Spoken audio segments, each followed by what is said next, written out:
समझिए ध्यान से मैं क्या कहना चाह रहा हूं। कहता है सबसे पहले vector A and vector be the two vectors of magnitude 10 unit each if they are inclined to the x axis at angle 30 degree and 60 degree respectively। देखिए कैसे बनाएंगे, ध्यान से देखो, अच्छे समझो।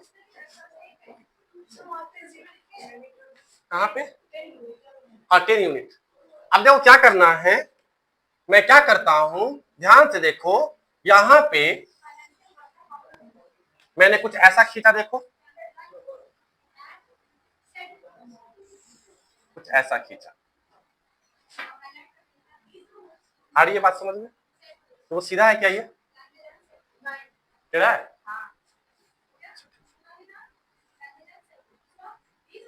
देखिए ध्यान से,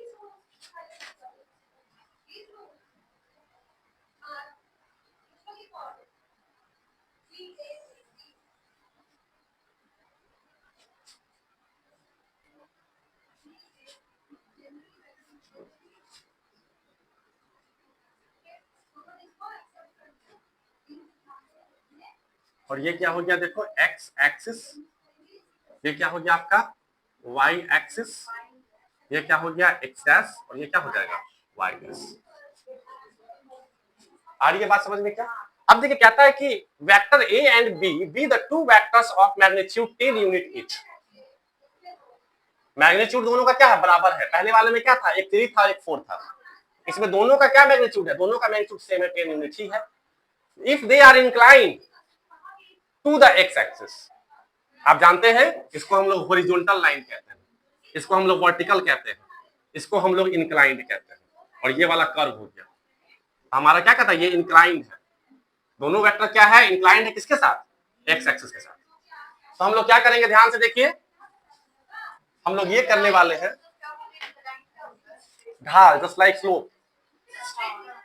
इंक्लाइंड मतलब क्या, जैसे देखिए, जैसे आप देखते हैं चिल्ड्रन पार्क वगैरह में कुछ ऐसा लगा रहता है, पूरा वाली ऐसे फिसलने वाला प्लेन नहीं देखे, अब बस इंक्लाइंड प्लेन, ठीक है। अब देखिए, अब क्या कह रहा है, देखिए if they are inclined to the X axis at angles 30 degree and 60 degree respectively, तो ये इंक्लाइंड किसके साथ है, कौन से एक्सिस के साथ है, एक्स एक्सिस के साथ है। मतलब 30 डिग्री और 60 डिग्री का जो एंगल बनेगा वो किसके साथ बनेगा, एक्स एक्सिस के साथ बनेगा। तो हम क्या करेंगे, देखो यहाँ पे ध्यान से देखना, और जहां नहीं समझ में आएगा वहां पूछना। तुमको फिजिक्स इस तरह से पढ़ाया जा रहा है कि तुम स्कूलिंग करके तुम जेईई या नीट निकाल सकते हो, ये मेरा प्रॉमिस है तुमको, स्कूलिंग करके, मजाक नहीं कर रहा, अभी शुरू ही हुआ है बस।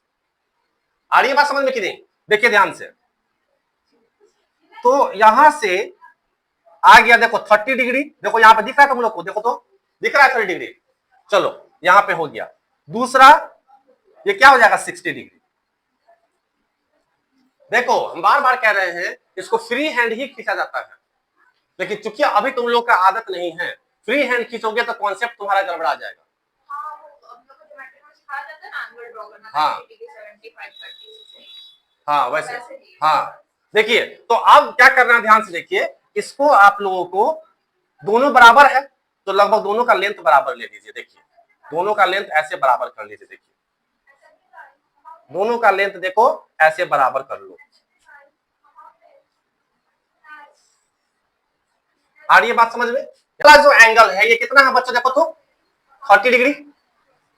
आ रही है बात समझ में? ये वाला एंगल कितना है, और ये जो एंगल है आपका कितना है, पूरा का पूरा 60 डिग्री है। यहां तक बात समझ में आ गई क्या? अच्छा अब क्या है, देखिए ये आपका एक वेक्टर ये हो गया, और एक वेक्टर क्या हो गया, देखिए ये वाला हो गया, ये वेक्टर है।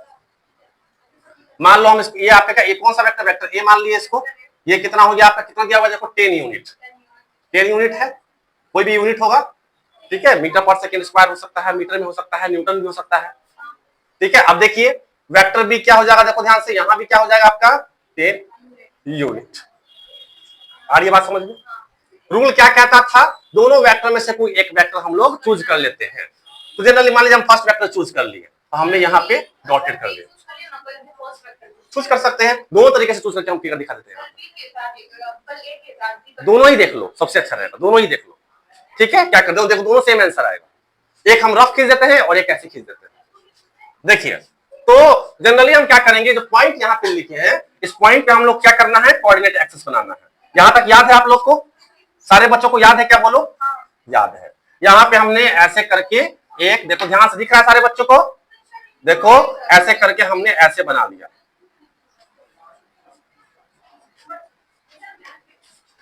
आ रही है बात समझ में? और देखिए ये आपका आ गया x और ये आ गया x डैश, ये आ गया y और ये हो गया y डैश। यहां तक बातें समझ में आ रही है क्या? अब ये बताओ कि वेक्टर, चूंकि ए तो हम चूज कर चुके हैं, तो वेक्टर बी किस क्वाड्रेंट में है? फर्स्ट क्वाड्रेंट में है। ए और बी दोनों फर्स्ट में है, तो वेक्टर बी जो है वो एक्स एक्सिस का कितना एंगल बना रहा है? 60 डिग्री एंगल बना रहा है। तो हमारा रूल होता है कि फर्स्ट वेक्टर के हेड से सेकेंड वेक्टर के पैरेलल एक लाइन ड्रॉ करते हैं। तो इसके लिए हम लोग क्या करेंगे, सीधा चेक करेंगे कि वेक्टर बी किस क्वाड्रेंट में है, फर्स्ट क्वाड्रेंट में है। एक्स का कितना एंगल बना रहा है, तो कितना एंगल बना रहा है? 60 डिग्री। तो हम लोग क्या करेंगे, देखिए ध्यान से, यहां पे इसको ऐसे कर लेंगे, देखिए, और यहां पे ध्यान से देखो, ये आपका आ जाएगा, ऐसे लाइन ड्रॉ कर देंगे, यहां पे पॉइंट ऐसे कर दिया, देखो ध्यान से, और ये आपका आ गया, ध्यान से देखिए, 60 डिग्री। ये क्या आ गया बच्चों, ध्यान से देखो, 60 डिग्री। लगभग जितना इसका लेंथ है, लगभग उसको उतना ले लो। आ रही है पूरा 60 डिग्री। अब देखिए ये क्या है, इसका एकदम पैरेलल दिख रहा है, ये वाला, ये इसके पैरेलल हो गया, और ये आपका एक ऐसे वेक्टर साइन लगा दिए। फिर रूल क्या कहता था, और ये भी 60 डिग्री पर बनाया एक साथ, देखिए एक साथ 60, एक साथ 60। मार्क नहीं करना है, यहाँ क्यों नहीं मार्क करना है ये बताते हैं। अब क्या करना है, अब नेक्स्ट रूल क्या कहता है कि जो हमारा फर्स्ट वेक्टर है जिसको आप चूज किए थे, उसको वो जिस डायरेक्शन में जा रहा होता है उसी डायरेक्शन में उसको एक्सटेंड कर देते हैं। देखिए इस दिशा में जा रहा है, तो हमको क्या करना है, इसी डायरेक्शन में इसको एक्सटेंड करना है। देखिए ध्यान से, इसको हम कुछ ऐसे एक्सटेंड कर रहे हैं, देखिए कर दिए। अब जो थर्ड वेक्टर जो आप खींच रखे हैं, तो इसी वेक्टर का पैरेलल है, थर्ड वेक्टर में ऐसे समझने के लिए बोल रहे हैं। तो आप क्या करोगे, यहां पे एक पॉइंट दोगे और यहां पे एक पॉइंट दोगे। आ रही है बात समझ में? और ये जो एंगल बना, यही एंगल क्या हमारा, थीटा। तो ये थीटा निकालने के लिए हम लोग क्या करते हैं, ये जो आपका पॉइंट बना, इसके ठीक पीछे आते हैं, तो यहां पे एक पॉइंट दिख रहा है, देखो ऐसे, और ये लाइन किसके पैरेलल है, बी वेक्टर बी के पैरेलल है, वेक्टर बी के पैरेलल है। तो ऑब्वियस ही बात है कि यहां वेक्टर बी पे देंगे तो किसके पैरेलल है, मतलब इस पॉइंट से लेके इस पॉइंट तक का जो एंगल होगा वही एंगल थीटा होगा। तो क्या करेंगे, यहां से लेके यहां तक का कितना एंगल है, नहीं यहां से यहां तो 60 है ना। देखिए इस पॉइंट से लेके इस पॉइंट तक कितना है, और इस पॉइंट से लेके इस पॉइंट तक कितना है, 30 डिग्री। तो इस पूरे 60 में से 30 घटाएंगे तो छोटा वाला निकल जाएगा, मतलब अगर ये 30 हो तो थीटा कितना आ जाएगा आपका, 30 डिग्री। यहां तक कोई डाउट है क्या? हम लोग एचसी वर्मा क्वेश्चन नंबर 2 पे पहुंच चुके हैं। अब देखिए, अब दोनों के टेल से इसके हेड को मिला देंगे, तो दोनों के टेल से इसको हेड को मिलाएंगे तो कैसे मिल जाएगा, ध्यान से देखो, दोनों के टेल से इसके हेड को कुछ इस तरह से मिला दोगे, ध्यान से देखो ऐसे, ठीक है, और यहां पे हम लोग एक एरो मार्क ऐसे कर देंगे ऐसे। तो दैट इज कॉल्ड, ये हम इसको हटा देते हैं, ये एक्स यहां लिख देते हैं, resultant is equal to vector A plus vector B. यहां तक समझ में आया कि नहीं आया? आ गया। यूनिट मतलब बच्चों सेंटीमीटर, मीटर। देखो फोर्स है, वेलोसिटी है, एक्सेलरेशन है, लीनियर मोमेंटम है, मोमेंटम ऑफ फोर्स है, एंगुलर मोमेंटम है, इलेक्ट्रिक फील्ड है, मैग्नेटिक फील्ड है, ग्रेविटेशनल फील्ड है, सारे के सारे वेक्टर क्वांटिटी है, और सारे के सारे यहाँ पे इलेक्ट्रिक फील्ड भी आ सकता है। जो वेक्टर है वो वहां पे आ सकता है, और जो भी आएगा उसका यूनिट वहां लगेगा। तो यहां पता नहीं डाट यूनिट लिख दी है, नहीं समझ में आ रहा है क्या? अरे यूनिट जैसे यूनिट सेंटीमीटर, मीटर, न्यूटन, ये सब क्या यूनिट है ना। अब देखिए, अब यहां पे क्या करेंगे, देखो ध्यान से, वी नो दैट, या फिर ऐसे लिख लो, according to TRBA, triangle rule of vector addition, since resultant is equal to under root A square plus B square plus 2AB cos थीटा। हमारा resultant is equal to under root A square है, A के जगह पे कितना है 10 unit, मतलब 10 का स्क्वायर प्लस 10 का square plus 2 into 10 into 10 cos 30 degree, क्योंकि थीटा कितना मिला मुझे, 30 डिग्री मिला। मैंने बताया था कल, एक सिनेमा का एग्जांपल मैंने दिया था आपको, 60 आएगा ना, क्या आएगा, थीटा 30 डिग्री है। अब देखिए समझिए, और आप ध्यान से देखेंगे तो इसको डेरिवेशन पहले ही कर दिया गया, थीटा 30 डिग्री क्यों आया है, डेरिवेशन में जाके चेक कीजिएगा, सब समझ में आ जाएगा। अब देखो ध्यान से, अब जनरली बच्चे जब प्रॉब्लम सॉल्व करेंगे तो वो क्या करेंगे, cos 30 की वैल्यू डाल देंगे √3/2 और सबको सॉल्व करके आंसर बनाएंगे। बिल्कुल सही आंसर आएगा, बिल्कुल सही। लेकिन एससी वर्मा सर क्या है, क्योंकि ये कॉम्पिटिटिव बुक है, ये +2 11 को कवर तो करता ही है और साथ में आपका इंजीनियरिंग मेडिकल भी कवर करता है। तो ये क्या करते हैं, एससी वर्मा क्या किए हैं कि आपको हर तरह से मजबूत बनाने की कोशिश की है। तो अगर आप इसमें cos 30 की वैल्यू डाल के बनाइएगा तो एससी वर्मा के अकॉर्डिंग आपको आंसर नहीं मिलेगा, लेकिन आपका सॉल्यूशन सही रहेगा। जैसे एससी वर्मा कह रहे हैं कि मान लो आईआईटी ने क्वेश्चन पूछा और तुम वैल्यू डाल के बना रहे हो, ऑप्शन में ऑप्शन नहीं है, तो कैसे बनाओगे? नहीं, वहां पे एक मैथ, देखिए कुछ नहीं, यहां के बाद फिजिक्स खत्म है, यहां के बाद मैथ को सिंप्लीफाई कर दिए, जस्ट लाइक आपका ट्रिगोनोमेट्री इस्तेमाल कर दिए थोड़ा सा। तो कैसे किए, देखिए ध्यान से, रिजल्टेंट इज इक्वल टू, ये 10 स्क्वायर कॉमन ले लिए, देखो ये 10 × 10 क्या हो जाएगा, अच्छा अरे देखो 10 × 10 इसको लिख सकते हैं 10 स्क्वायर, और ये कितना हो जाएगा आपका cos 30 डिग्री, अरे 10 × 10 10 स्क्वायर होगा ना। अब मैं लिख सकता हूं 10 स्क्वायर को तुम कॉमन ले लो, मेरे पास क्या मिलेगा 1 + 1 और प्लस कितना हो जाएगा 2 cos 30 डिग्री हो जाएगा क्या। अब एक काम करते हैं, रिजल्टेंट इज इक्वल टू, मैं लिख सकता हूं, ध्यान से देखो, ये 10 बाहर निकल जाएगा, रूट अंडर ये कितना हो जाएगा 1 + 1 2 +2 cos, इसको लिख सकते हो 15 डिग्री × 2, वापस 30 डिग्री हो जाएगा। अच्छा एक बात बताओ, रिजल्टेंट इज इक्वल टू 10, इसमें से 2 कॉमन निकाल लो तो कितना मिलेगा 1 + cos 15 डिग्री इंटू कितना आ गया 2, 15 to 30, ये तो बाहर निकला ना, ये तो एंगल है, इस तुम्हें ये देखिए कभी भी ठीक है, आपसे एक बात बताइए, मान लीजिए यहाँ पे लिखा है cos θ sin θ, तो क्या थीटा से कटा देते हैं, क्या एंगल कभी कटता है? मान लीजिए लिखा है cos θ × sin θ, तो आपके अकॉर्डिंग थीटा कॉमन ले लो, cos × sin हो जाएगा, एंगल कभी कॉमन नहीं होगी, तो एंगल है ना दोनों, नहीं एंगल कैसे, एंगल कॉमन कैसे निकल जाएगा, देखिए ये वैल्यू कॉमन निकलता है। आ रही है बात समझ में, यहां तक कोई डाउट नहीं है। चलिए यहां तक वीडियो को आप पॉज कर लीजिए और नोट कर लीजिए, क्लियर है क्या, आगे बढ़े, आगे बढ़े, ठीक है, चलिए हो गया, अब उसको निकाल दीजिए, हाँ ठीक। अब देखिए समझो ध्यान से, वो दीदी समझ में आ रहा है क्या?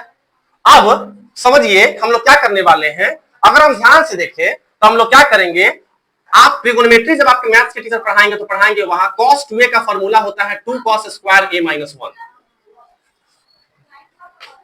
ये फॉर्मूला मैथ में पढ़ना, mathematics is the language of physics. आ रही है बात समझ में? अब हम लोग अभी लिख सकते, लिखा फास्ट लिख लीजिए, कोई दिक्कत नहीं, लेकिन तो वीडियो तो भेजेंगे, आज से पूरा वीडियो जाएगा क्योंकि मेरे फोन बन रहा है, तो जल्दी जाएगा, इसके बारे में बाद में बात करते हैं, वो पहले सिलेबस चले, ठीक है, इसको इरेज करें क्या।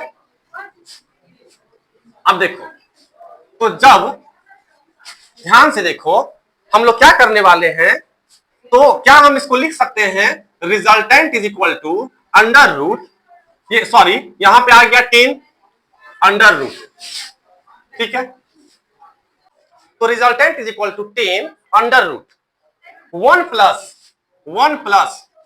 cos 15 डिग्री × 2, मतलब जस्ट ध्यान से देखो 2a, अरे 3 × 4 12 होता है, या 4 × 3 भी, 3 × 4 लिखो चाहे 4 × 3 लिखो, एक ही बात है, क्या अलग अलग बात है, एक ही बात है। तो हम ऐसे बोलते हैं cos 2a, फॉर्मूला क्या हो जाएगा 2 cos स्क्वायर a - 1, मतलब हम क्या लिखेंगे, देखिए ध्यान से, अच्छा यहां पे क्या आ गया, देखो ये तो 2 है ना, ये तो 2 है, तो 2 तो रहेगा ही, और ब्रैकेट ये कितना हो जाएगा, देखो 1 + 2 cos 2a 2 cos square a, मतलब 2 cos स्क्वायर 15, ध्यान से मिलाओ फॉर्मूला सही जा रहे हैं हम लोग, -1, माइनस क्या हो जाएगा यहाँ पे 1, मैथ्स में तुम इसका डेरिवेशन भी पढ़ोगे, ये आ गया ना, ये तो फॉर्मूला है, ये कौन सा कौन, देखिए 1, ये 1 आ गया, ये 1 आ गया, ये प्लस आ गया, cos 2a का फॉर्मूला क्या होता है 2 cos स्क्वायर a, देखिए तो 2 cos स्क्वायर 1,